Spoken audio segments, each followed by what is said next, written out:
Abra sua Bíblia no livro de Daniel, capítulo de número 3, versículo de número 1 até o versículo de número 18. Daniel, capítulo de número 3, do versículo 1 ao verso de número 18. Diz assim o texto bíblico: O rei Nabucodonosor fez uma imagem de ouro que tinha 60 côvados de alto e 6 de largo. Levantou-a no campo de Dura, na província da Babilônia. Então o rei Nabucodonosor mandou ajuntar os sátrapas, os prefeitos, os governadores, os juízes, os tesoureiros, os magistrados, os conselheiros e todos os oficiais das províncias, para que viessem à consagração da imagem que o rei Nabucodonosor tinha levantado. Então se ajuntaram os sátrapas, os prefeitos, os governadores, os juízes, os tesoureiros, os magistrados, os conselheiros e todos os oficiais das províncias para a consagração da imagem que o rei Nabucodonosor tinha levantado. E estavam em pé diante da imagem que Nabucodonosor tinha levantado. Nisto o arauto apregoava em alta voz: Ordena-se a vós outros, ó povos, nações e homens de todas as línguas, no momento em que ouvirdes o som da trombeta, do pífaro, da harpa, da cítara, do saltério, da gaita de foles e de toda sorte de música, vos prostrareis e adoreis a imagem de ouro que o rei Nabucodonosor levantou. Qualquer que se não prostrar e não a adorar, será, no mesmo instante, lançado na fornalha de fogo ardente.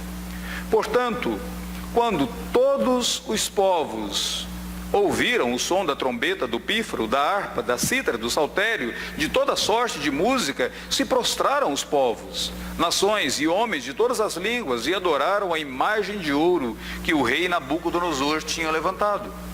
Ora, no mesmo instante se chegaram alguns homens caldeus e acusaram os judeus. Disseram ao rei Nabucodonosor: Ó rei, vive eternamente. Tu, ó rei, baixaste um decreto, pelo qual todo homem que ouvisse o som da trombeta, do pífaro, da harpa, da cítara, do saltério, da gaita de foles, de toda sorte de música, se prostraria e adoraria a imagem de ouro. E qualquer que se não prostrasse, não adorasse, seria lançado na fornalha de fogo ardente. Há uns homens judeus que tu constituíste sobre os negócios das províncias da Babilônia, Sadraque, Mesaque e Abed-nego. Estes homens, ó rei, não fizeram caso de ti, aos teus deuses não servem, nem adoram a imagem de ouro que levantaste. Então Nabucodonosor, irado e furioso, mandou chamar Sadraque, Mesaque e Abed-nego, e trouxeram a estes homens perante o rei.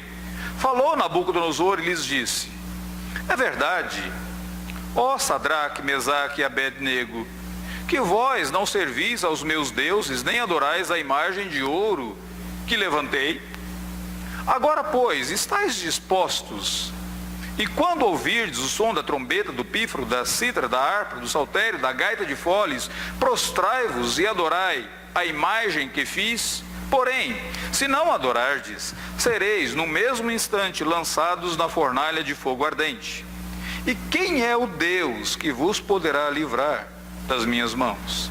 Responderam Sadraque, Mesaque e Abed-nego ao rei: Ó Nabucodonosor, quanto a isso, não necessitamos te responder.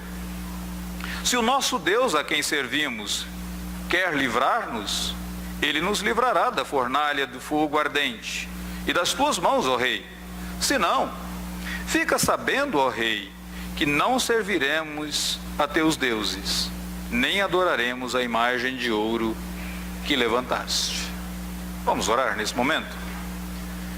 Senhor, louvado seja o teu nome, porque por meio dessas histórias registradas na tua palavra, tu falas ao nosso coração. Iluminas, pois, a nossa mente, abre o nosso coração na manhã desse domingo, a fim de compreendermos a palavra do Senhor e colocá-la em prática nas nossas vidas. Nós pedimos assim no nome do Senhor Jesus. Amém. Eu não sei se você já observou, mas as histórias, as narrativas encontradas no livro de Daniel, elas continuam edificando o povo de Deus e atraindo a atenção do povo de Deus para ela ao longo dos séculos. Essas histórias são contadas na escola dominical para as crianças, essas histórias são lidas por nós, essas histórias são pregadas, proclamadas e expostas no púlpito da palavra, da igreja de Deus ao longo de todos os séculos. E uma das razões para isso é que no livro de Daniel, eu e você temos essa mensagem muito relevante sobre como podemos viver como crentes em um mundo descrente em Deus. Daniel, ele foi levado ainda jovem para a Babilônia.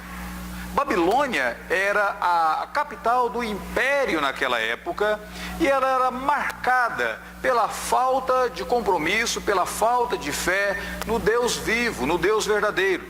Daniel estava ali e juntamente com Daniel, esses seus amigos. Claro, haviam outros judeus, mas esses 3 amigos de Daniel se destacam: Sadraque, Mesaque e Abed-nego. Eles estão vivendo naquele contexto pagão, ou eles estavam vivendo naquele contexto pagão, eles estavam distantes da terra prometida, não havia mais para eles um local de culto, de templo, para onde eles pudessem voltar e cultuar, porque o templo havia sido destruído. Eles estavam sob o domínio, sobre o governo de um rei criativo, mas extremamente cruel, que em todo momento ele estava disposto a matar alguém. Era mais ou menos aquele rei, o chapeleiro da história de Alice no País das Maravilhas. Aquela rainha de Alice nos Países das Maravilhas estava sempre procurando alguém para cortar a cabeça. Nabucodonosor era mais ou menos assim, como aquela rainha da história. Ele estava sempre procurando alguém para matar.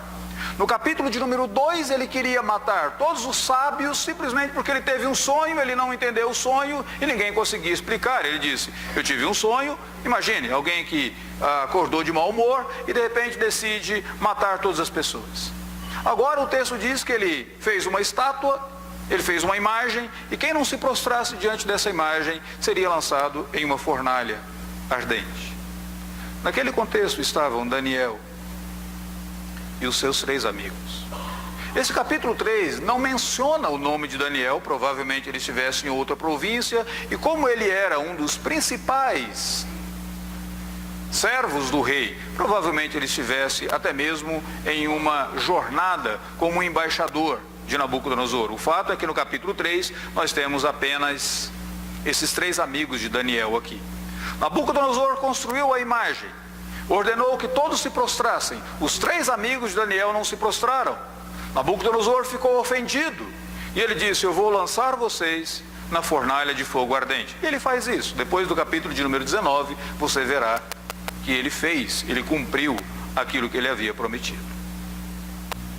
Como viver como um crente em um mundo descrente no verdadeiro Deus? Como viver uma vida piedosa em um contexto onde as pessoas não têm compromisso com Deus, onde elas não se importam com Deus? Essa é a mensagem do livro de Daniel. No capítulo 1, nós vimos que viver como um crente no mundo descrente do verdadeiro Deus implica em tomarmos algumas decisões corajosas. Daniel tomou, no capítulo de número 1, uma decisão corajosa. A vida dele foi colocada em risco, mas ele o fez. Viver como um crente em um mundo descrente no Deus vivo implica em você esperar continuamente pela intervenção de Deus, pela ação de Deus. No capítulo 2 foi isso que aconteceu. Nabucodonosor teve um sonho, ninguém conseguia contar qual era o sonho. Deus interveio e mostrou isso para Daniel. Daniel levou isso ao conhecimento do rei. A vida de Daniel foi preservada, a vida de todos os sábios da Babilônia foi preservada. Agora, no capítulo de número 3, os amigos de Daniel estão ali e eles têm um grande desafio.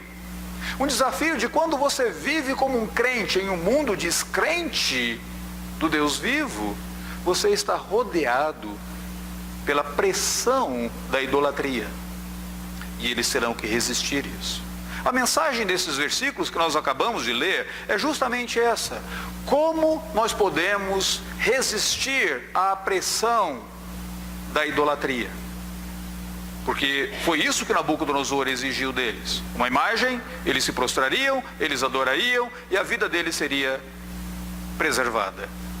Nós vivemos em um mundo descrente no Deus vivo, onde as pessoas estão continuamente adorando ídolos. Permita-me apenas dizer o seguinte: muitas vezes quando nós falamos sobre idolatria, a imagem que vem à nossa mente é mais ou menos a imagem de ídolos, de esculturas. A imagem que vem à nossa mente é aquela imagem de povos primitivos, que, como aquele filme de King Kong, onde as pessoas se prostram e acham que algum ser é Deus e elas têm que sacrificar uma pessoa no altar daquele Deus, daquele ídolo que eles adoram. Idolatria é mais profundo do que isso. A Bíblia Sagrada diz que ídolos não são apenas imagens. Ídolo é tudo aquilo que eu e você amamos mais do que o verdadeiro Deus.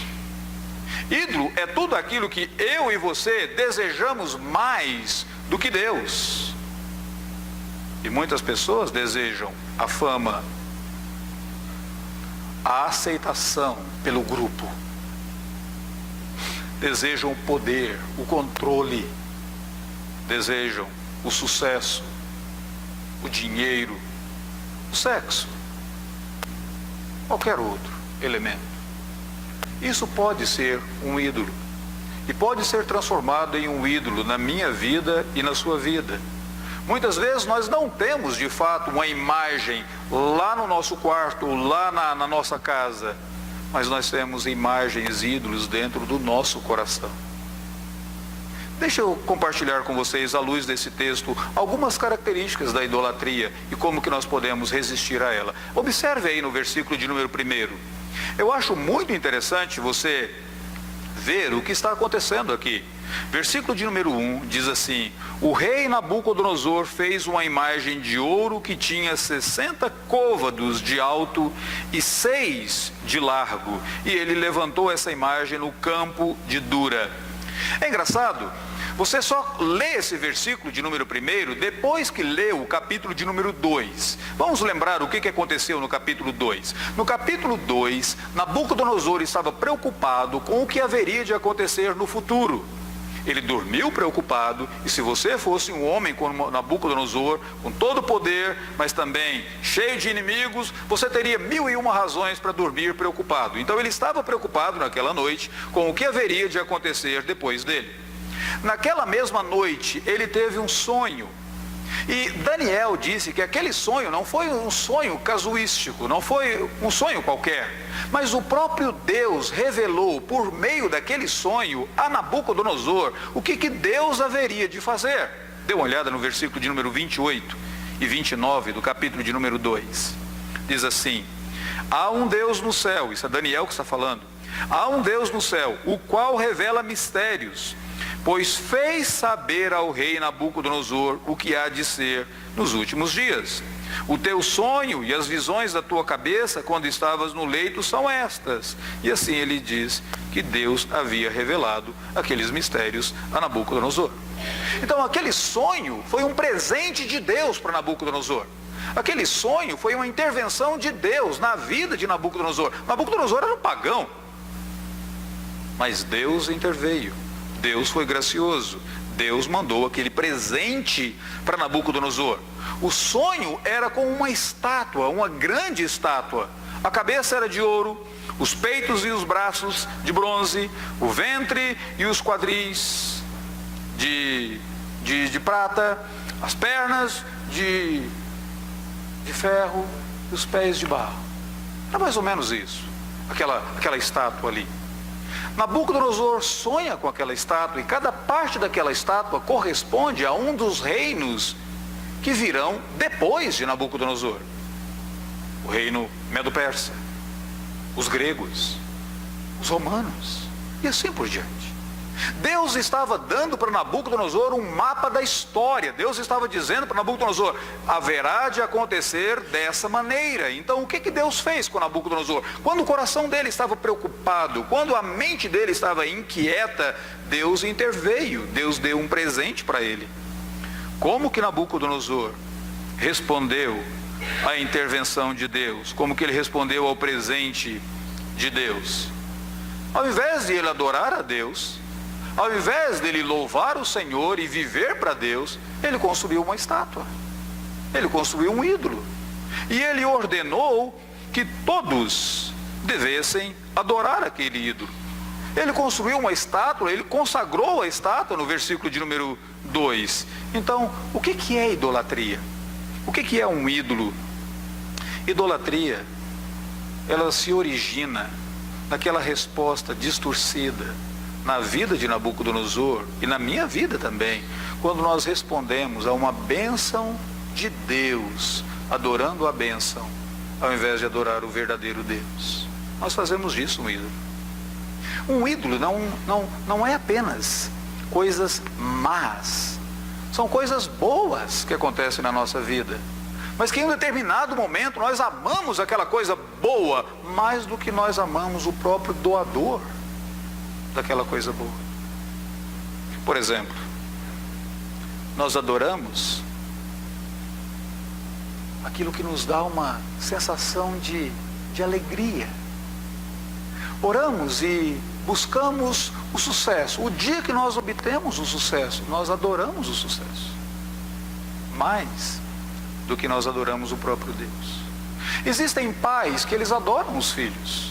Amar o filho é uma coisa, fazer do seu filho o seu Deus é algo diferente. Existem casais que um ama o outro. Amar o seu cônjuge é um mandamento bíblico. Veja bem, não é apenas uma coisa boa, é um mandamento bíblico. Deus manda você fazer. Tornar o seu cônjuge o seu Deus. Houve um desvio na adoração. Amar o dinheiro não é errado, a Bíblia não condena você de fato gostar do dinheiro. Deus sustenta a tua vida por meio dele. Adorá-lo, fazer dele o seu Deus, esse é um problema. O dinheiro é um bom servo, é um péssimo senhor. E na verdade todo ídolo é assim. Um ídolo é um bom servo, é um péssimo senhor para a minha vida e para a tua vida. O que é um ídolo? Um ídolo é aquela coisa boa, aquela bênção de Deus, aquela intervenção de Deus, presente de Deus que nós recebemos, mas que nós começamos a amar mais do que nós amamos o próprio Deus. Você receber uma aprovação lá na faculdade, aquele 10 fantástico que você vai colocar num quadro, numa moldura na sua casa, isso é bom e todas as pessoas dirão para você: que coisa boa, parabéns. Você idolatrar aquele 10 a ponto de você perder a alegria da comunhão com a família, a ponto de você perder a tua saúde, a ponto de você ficar mal-humorado quando você tira apenas 9,9. Isso já é um ídolo para você. Não é apenas uma coisa que você compreendeu? Não é uma coisa má.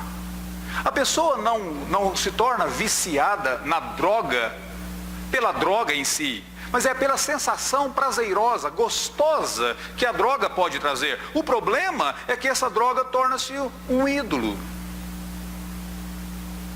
E essa pessoa adora essa droga. E ela se torna escrava dessa droga.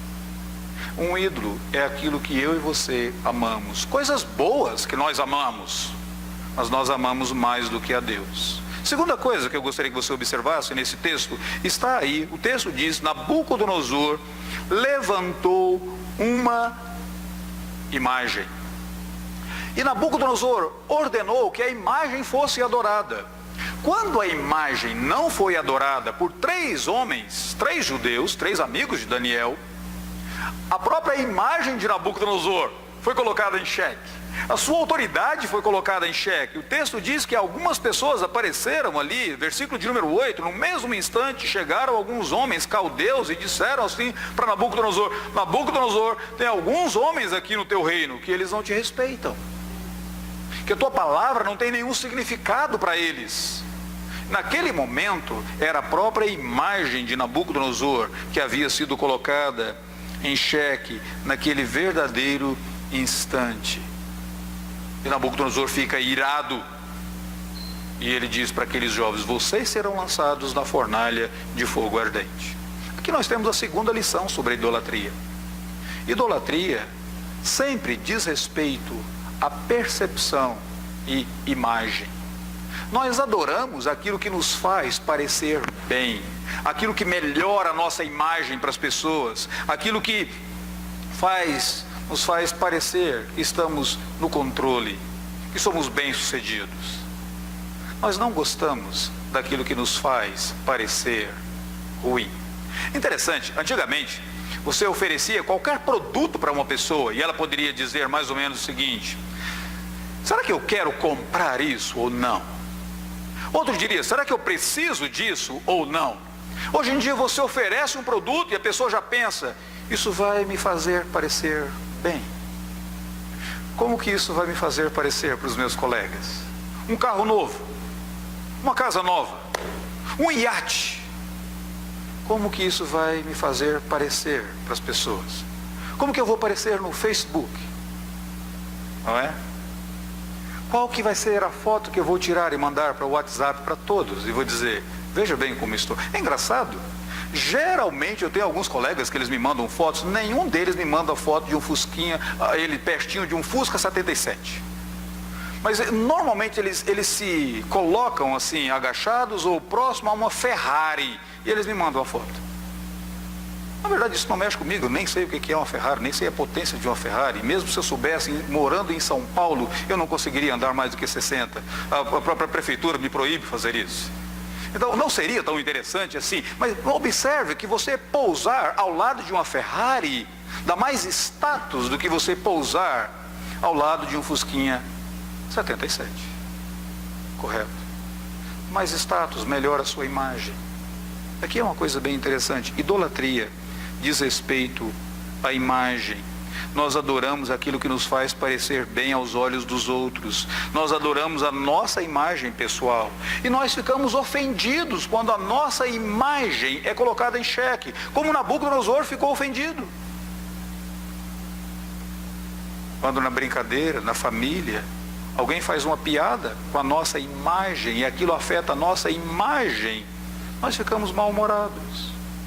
Na igreja, no trabalho, se alguém faz uma piada e aí isso ofende a nossa imagem, nós processamos, porque mexeu com a nossa imagem. Nós adoramos as nossas imagens, porque idolatria diz respeito à imagem. Não existe nenhuma outra imagem que nós adoramos mais do que a nossa mesma. Em terceiro lugar, dê uma olhada que a idolatria é o fruto da tentativa de você manter o controle. Observe alguns versículos que aparecem aqui no texto, no capítulo de número 3, diz assim no versículo de número 1, Nabucodonosor levantou no campo uma imagem. Versículo de número 2, a imagem que Nabucodonosor tinha levantado. Versículo de número 3, Nabucodonosor tinha levantado essa imagem. E assim por diante. Versículo de número 5, a imagem de ouro que Nabucodonosor levantou. Versículo de número 7 de novo, a imagem que Nabucodonosor tinha levantado. Você entendeu? Quantas repetições? Nabucodonosor levantou, ele fez, ele criou. Essa imagem, esse ídolo, de alguma maneira, foi alguma coisa que ele fez com gosto, porque aquilo o fez sentir-se no controle. Um ídolo, normalmente, é a tentativa de você manter o controle. Parece que você está no controle. Se você tem dinheiro, você está no controle. Você diz para a família o que deve ser feito na família quando você coloca o dinheiro na casa. Mas quando não é você que está colocando o dinheiro, você fica totalmente sem o controle. Quando você está por detrás daquela direção, você se sente no controle daquilo. Mas se você está sentado no banco do passageiro, você se torna vulnerável. Você não gosta de sentar-se no banco do passageiro. Então você gosta de ficar no controle ali. Se você tem o seu celular, o tempo todo você está no controle. Se você perdeu, se alguém roubou o teu celular, você se sente tão vulnerável. É interessante. Há poucos dias, um senhor estava no aeroporto e ele disse: eu detesto viajar de avião. Uma pessoa diz: mas qual a razão? Ele diz: porque lá em cima parece que nós não temos o controle de nada. Eu disse: qual é o controle que você tem aqui embaixo? Você já prestou atenção que, de fato, você não tem o controle de muitas coisas na sua vida. Você não tem o controle do dia que você vai morrer. As coisas mais importantes da tua vida, você não tem controle. Você não tem controle sobre a sua saúde, você não tem controle sobre o dia que você vai morrer, você não tem controle nem sobre o teu trabalho. Você não tem controle sobre o nascimento ou a morte dos teus filhos. Você não tem controle sobre a decisão dos teus filhos. Mas perceba como tantas vezes nós queremos manter o controle e por isso nós criamos ídolos para nós. Os ídolos nos fazem pensar que nós estamos no controle da situação.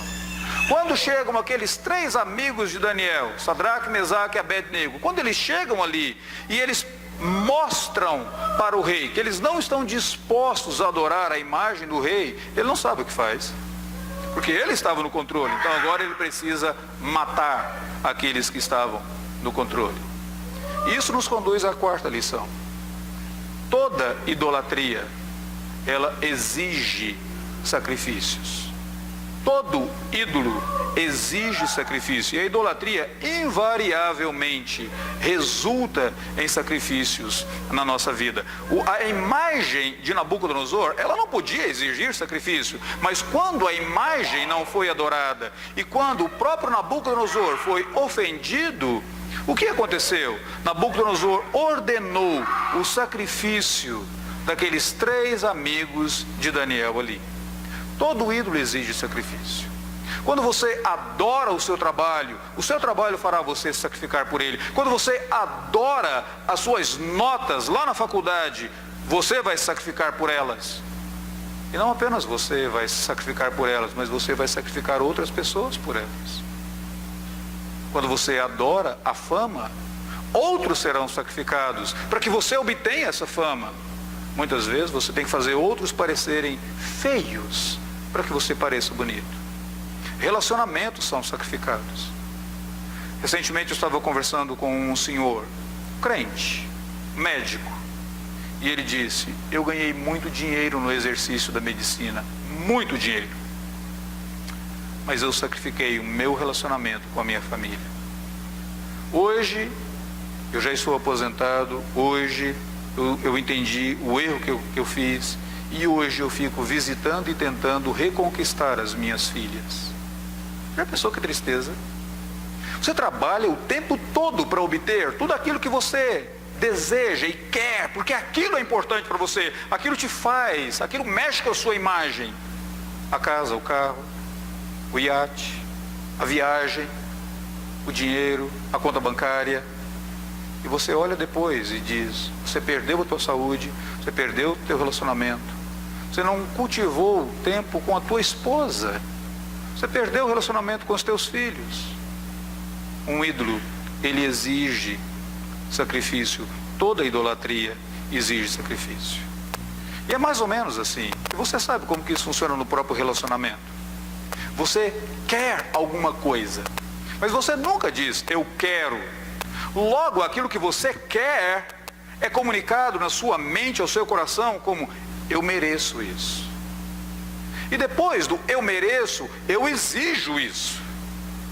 E se alguém não me deu, ou se eu não obtive aquilo que eu exijo, eu vou punir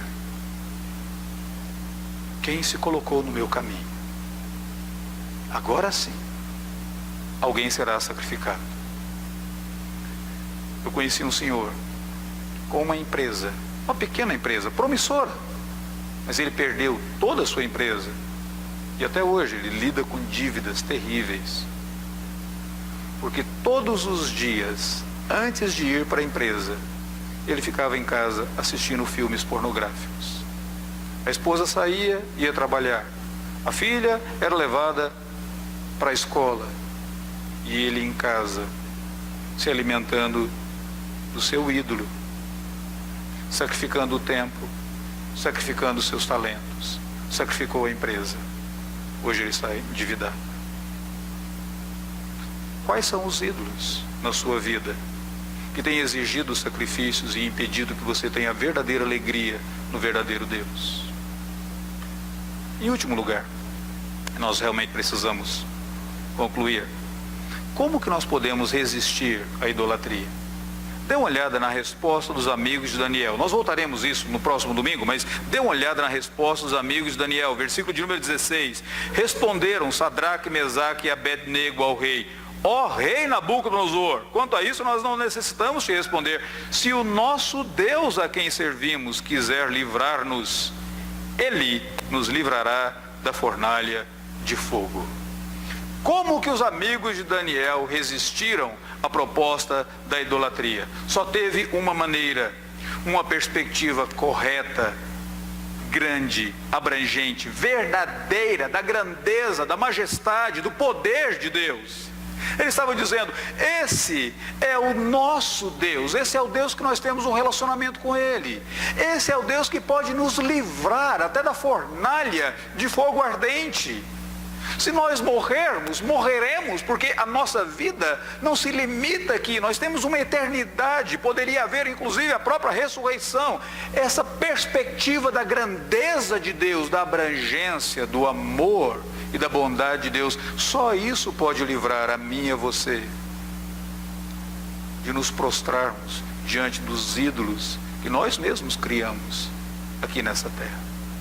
Somente essa perspectiva da grandeza, da graça, do poder libertador de Deus. Ele diz: se o nosso Deus quiser nos livrar, Ele nos livrará. Se Ele não quiser, fica você sabendo que nós não vamos adorar a tua imagem. Pronto. Nosso Deus é grandioso. E nós não servimos apenas pelas coisas que Ele faz na nossa vida e pelas coisas que Ele nos dá, mas nós o servimos por quem Ele é. Ele é o nosso Deus. Ele é o Deus que nós adoramos. Ele é o Deus grandioso, poderoso para nos livrar. Somente uma perspectiva dessa grandeza de Deus poderia livrar você das tentações de se prostrar diante de ídolos nessa vida. E permita-me lembrar que a grandeza de Deus que esses amigos de Daniel tiveram, ela não foi ainda completa. Porque mais tarde, anos mais tarde, o Senhor Jesus Cristo se encarnou e Ele revelou de fato quão grande é o Senhor, quão libertador é o nosso Deus. Ali na cruz do Calvário, quando Jesus tomou sobre si a nossa dívida e Ele nos revestiu com a justiça dEle, ali Ele nos libertou completamente. Nós não poderíamos pagar aquele preço, mas Ele pagou por nós. Ah, quão grande é o nosso Deus, quão amoroso é o nosso Senhor. Se o nosso Deus quiser nos livrar, porque Ele é o Deus que livra e que nos liberta. Somente essa perspectiva da grandeza, da salvação, da libertação de Deus pode libertar você dos ídolos que hoje tem te escravizado e cobrado sacrifícios que você mesmo sabe quais são. Que o Senhor Deus tenha misericórdia de nós, abra os nossos olhos e incline o nosso coração para nos voltarmos a Cristo Jesus. Vamos orar nesse momento? Ó Deus bendito, louvado seja o teu nome por tua graça e por tua bondade. Louvado seja o teu nome por esse texto da tua palavra, por essa história, essa narrativa aqui registrada. Senhor, louvado seja o teu nome pelas lições que aprendemos aqui nesta manhã. Permita-nos agora vivermos corretamente em resposta a essas lições, glorificando louvando o teu glorioso nome. Senhor, fale ao nosso coração. Vivifica-nos, pois. Dirige a tua igreja, Pai bendito, e sustenta-nos. Nós oramos por esta igreja aqui, por tantos amigos e irmãos que nos assistem também pela internet. Ó Deus, que a tua mão bondosa e seja sobre todos nós, para a honra e para a glória do Senhor Jesus. Amém.